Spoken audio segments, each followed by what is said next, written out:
Hello everyone, welcome back to another video. It has been a while. It's been a minute if you're in the USA. How about a little update, huh?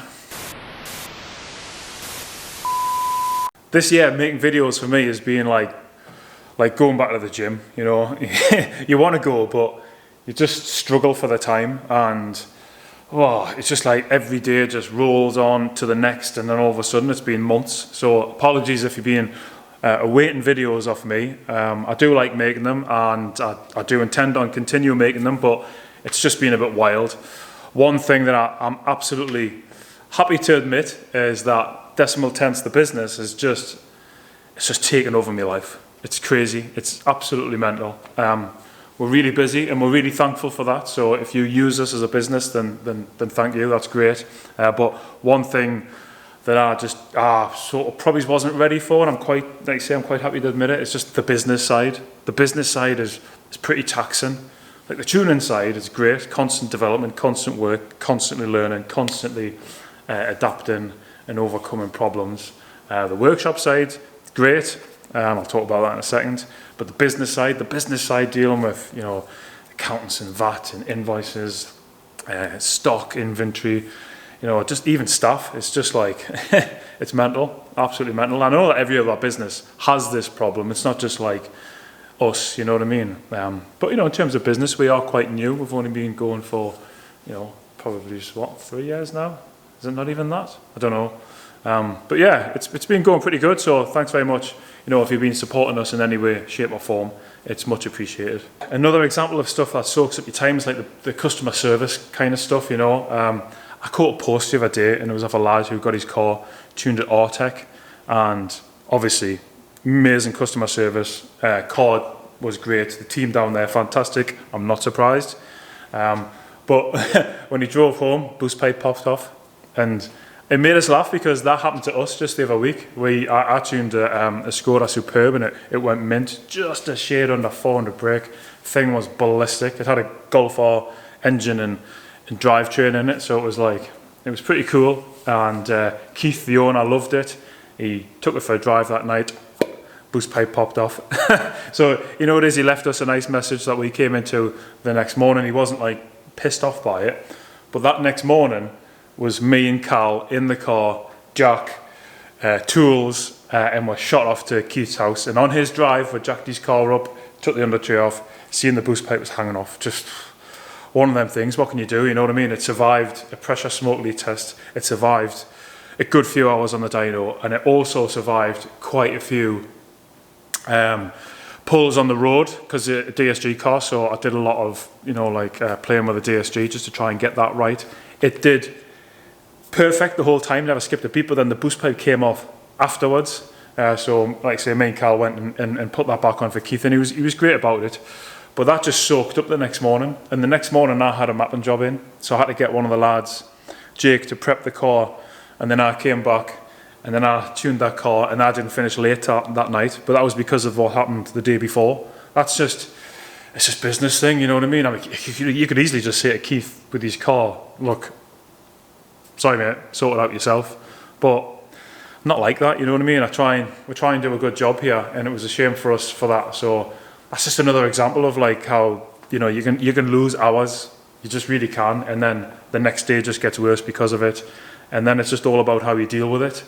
I mean, that RS4 is a typical example. That is a beautiful, beautiful car. This car is owned by Dan, and he works for Cupra, and it's actually where I got the t-shirt from as well, so thanks Dan. But that car came in for manifold runner control problems, so then we diagnosed it, and we found that it was actually an engine mount off as well. And the car had only been here a few days, and then we planned the work based off the diagnostic, and then the car wouldn't start anymore. So we then had to diagnose that. The interlock on the clutch was all working, battery power was good, had a new battery, starter motor gave up. How do you deal with that? You know what I mean? It's just like, how do you deal with a diary that just constantly changes all the time? It's just a constant thing here, it really is, but it's part of the thing that makes it exciting, you know. You've just got to try and communicate with the customer. You just have to try and do the best you can. I understand why a lot of places move away from doing funky stuff like that, you know what I mean? Why they're moving to just doing servicing, fast fit centres, because they don't want headaches like this that then stick around and mess up your diary. It's a constant thing here, to be honest. Every project that comes in just grows arms and legs. The RS7's exactly the same. Lovely, lovely cars, great to work on, but sometimes they can be a bit taxing. But we love it, to be honest, and part of the way that we do it is by having a good team. We have a really good team here. So let's talk about the team. We're a 4-man team at Decimal Tenths, so there's me, Colin, Carl and Jake, and what's really good is that everyone's into it, everyone buzzes off it, everyone loves it.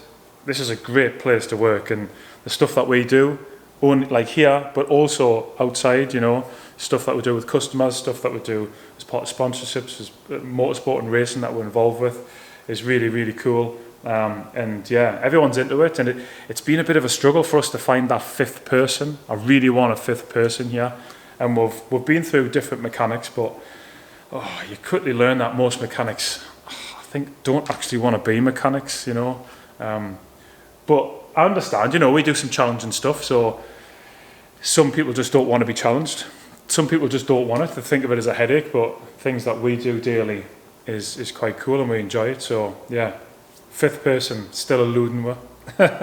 We are quite a new company still though, and we appreciate that, but the amount of growth that we've had has been crazy just to try and stick up with it. I mean, we had the 2 ramps originally if you watch the videos, but now we've got 2 more, so we've got another 2 poster and a scissor over there, which Wayne's Mark 7 GTI's on, and that's mainly for carbon cleaning and also servicing, so it's a really good ramp for that.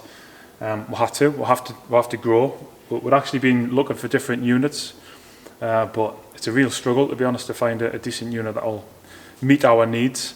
So, and we just decided to re-strategize in here, so new ramps, and it's helping us, it's giving us loads of efficiency here, which means that we can sort of plod through the work, and we're really, really grateful for all the work that comes our way, because yeah, at any given point there tends to be quite a lot of it. One of the best things that we've done is invest heavily in the as-new injector test machine. What I love about this is just another way of measuring. So it's we get to see the things that you can't see.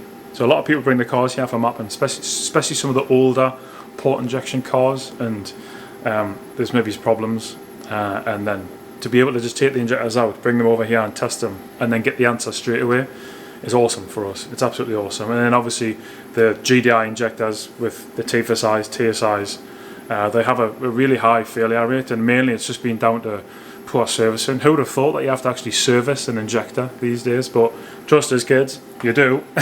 And we can bring some of them round. We can't rescue them all, to be honest, like, so chances are if you have misfires and it's because of injectors, it's new injector time. But if you're going to preempt it, then of course we could do that, and we do this as part of a carbon clean injector service, and it works out really good for us and the customer. So yeah, we love this. It's awesome. What do we think about this Skoda Fabia that's on the dyno now? Absolute beast of a base model.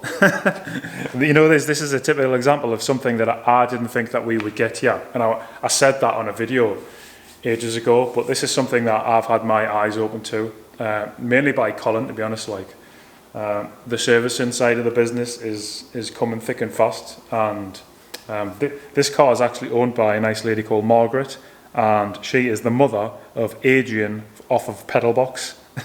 So that's a nice thing. It's a nice thing to just develop different relationships with different people, so not only performance and tuning but also servicing and just enjoying the life, to be fair. Like, and that's a car that I never thought that we'd have here, but we see a fair amount of them now, to be honest, and that's here for an ABS fault, so we've just had to send the ABS pump off to get rebuilt. It's coming back, it's back on the car, and then it goes for MOT tomorrow, so it's the only reason it's still here, to be fair. But yeah, beast of a car. I'd love to tell you that we have an amazing website now, and it's exactly how we want it to be, but that is not the case. That's been one of the biggest problems that we've had, to be fair. The website that we have now is the first one that we got made by my pal Ian, and he did a great job there. The website's actually quite buoyant, it does all right, but we have constantly been looking for the next step, you know, and we've been through one to a fourth web developer at the minute. Every single one in between has been a shit show or has absolutely tried to rob her.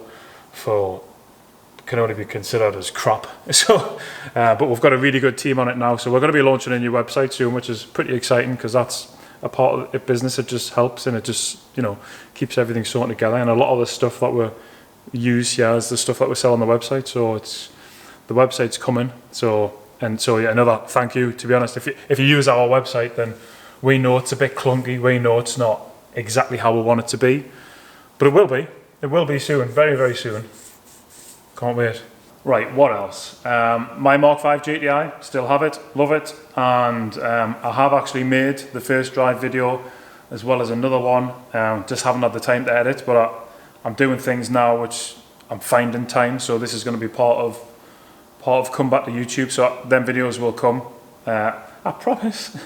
And also on the track car. The track car is something that we shelved, to be honest. And if you watch the channel, then you know that I started making videos on the track car. It's a white Mark V GTI that we got quite cheap. It had a snap chain. We've actually since pulled the engine out of that and done some bits underneath it, which will be a video coming very soon. But the track car came right at a time when basically the dyno went down, and oh God, that's a video in itself, to be honest. So I'll probably do that at some point if anyone's interested. But the dyno needed a lot of investment, like eye-wateringly a lot. So, you know, it is what I just made a decision to just shelve the track car for now, put it in storage, keep it out of the way, and we'll just come back to that. But that's coming back now, to be honest, because yeah, we've had plenty of time to recuperate, and we want to use it next year. So yeah, the track car will be coming out, so hopefully you'll be looking forward to updates on that. It's pretty cool. We've got some good stuff planned. But in the meantime, we've obviously done a lot of stuff with Bad Habit, Chris Waterhouse and his Audi S3. Being involved with Chris has always been great, to be honest. He's a lush kid and he's got a great family. And the buzz down Santa Pod for what he's trying to achieve is pretty cool, and it's nice to be a part of that. I mean, that project is Chris's project. He sort of built that, he put that together, obviously just with a little bit of help from us, and then obviously the tuning. Now, one thing is that's pretty cool that I didn't even appreciate, to be honest, until you get involved with it, was the amount of tuning down at Santa Pod, actually on track, that is required to do well. I still remember how disheartened Chris and Linda, his lovely other half, and I think everyone was at the fact that he took that big jump. So he went for a fully forged engine, much bigger turbo off John Marcoux, and then obviously the tuning, we pushed it to like 700 and odd brake horsepower on the dyno here. It did absolutely mint. And we took it down to Santa Pod, and on the test days, it did pretty crap. It didn't do crap, but it didn't do anywhere near as good as what we thought it was. He was really hoping to get deep into the nines and barely struggling to get past the tens, to be honest, which was a bit disheartening. But I think the top and bottom of it was it just needed a load of track tuning. I couldn't get my words out there, but it needed a load of track tuning. So you know how the car interacts off the launch control, which was completely different for the bigger turbo, right down to the no lift shift, and then you know sort of the split between the front and the rear, because you can control that on the Ignitron, and that as well helps them to stop bogging down. And as soon as we started getting it launching off the line, well then that's when the times tumbled. So the hardware was there, the tuning was there, you know, the want and ambition and emotion and pride and everything, that was all there, but it just needed a little bit of finesse, and that's when it started coming. I think he's got turbo problems at the minute, so he's a little bit out. I don't think he did as well as what he wanted to do in the championship this year, but you know, that's just motorsport. But yeah, there's big stuff coming from Chris, and we're going to be continuing to be involved with him in terms of the tuning and helping him. And I quite like going down to Santa Pod. It's a right good laugh, to be honest. So yeah, we'll be doing a bit more of that this year as well. And I'm probably just going to try and take the camera. I've just not been used to taking the camera down. I just haven't done it. Whereas yeah, I need to get back to doing that. The last little update on this video is going to be introducing you to my new car, which isn't actually that new to me. It's a very me car, this. It really is. This is my Mark 7 Golf R, and it's a funny one because I didn't even want the Mark 7 Golf R. I really fancied a GTI. I'm a GTI kind of person, to be fair, and I've got the Mark 5, obviously.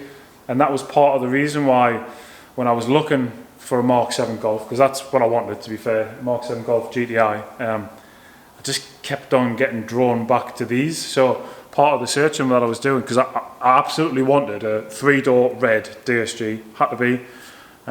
So I was just looking for red Mark 7s, and the R's just kept on, it just kept on catching my eye. So this one came up.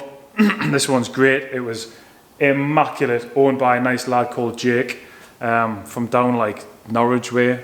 And I just jumped on the train one day and went and got it. I toyed with this car for ages as well, because I have a real love-hate relationship with Golf R's. There's so many of them on the road, it's unbelievable. None of them are unique, and most of them are dogs. I think it's just because they were dirt cheap years ago. You could get one for 300 quid a month. Loads of people who really couldn't afford the car got it, didn't really look after them, and now years later we're left with just nails, absolute nails. So it's really hard to find a good one. And generally when we've got a Golf R here, there's maybe another Golf R here as well, and you're like, one of them will be immaculate, stage 2, and it's just like amazing to drive. And then right next to it there'll be like a manky 5-door white minging, being kept on a farm. And I know that you get that with every car, but they just tend to come like either really good or really shit, and there's lots of shit ones out there. So I was really, really concerned that I didn't want to end up with a shit one, and this one is an absolute minter. I think the thing that clinched it for us as well is that I'm going to put power into this, there's no doubt about it. So I might as well get an R. I was liking the more aggressive style on the R. I like the back end on an R more, you know, the 4 exhaust tailpipes, which I've kept. I've already done some upgrades on this car, which I'll be covering in future videos, but it's dead pretty, isn't it? Red 3-door, Oettinger spoiler. This one fits, and it's colour coded, and the car is just absolutely immaculate. I'm actually a bit concerned that this is going to be one of them cars that I'll actually end up destroying, because it's that good now. It really, really is that good. Drives amazing. Drives so good for a Golf R, it's just mental. But yeah, I love this car, and this is pretty much my daily, and has been for a year and a half. And I tend to jump between the Mark 5 and the R. Just depends how I feel. Every time I jump in the R, I love it and I use it for a few weeks, and then I just have to jump in the Mark 5, and then I love that for a few weeks. But yeah, the Mark 5 is a different animal, obviously. That's a lot more raw.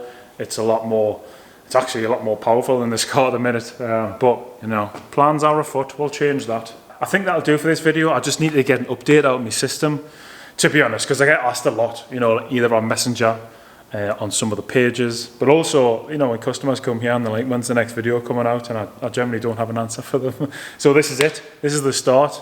Back in the video game.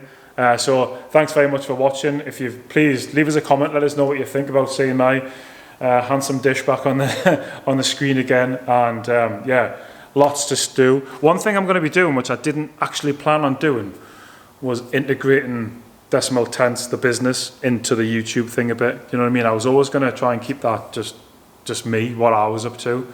But the reality is I tend to not have as much time as what I used to. So I think if I just get the camera out while I'm here, then it'll hopefully make good content that people are interested in watching at home as well. So yeah, thanks very much for watching. Don't forget to like and subscribe and all that crap YouTube stuff, and we'll see you on the next one.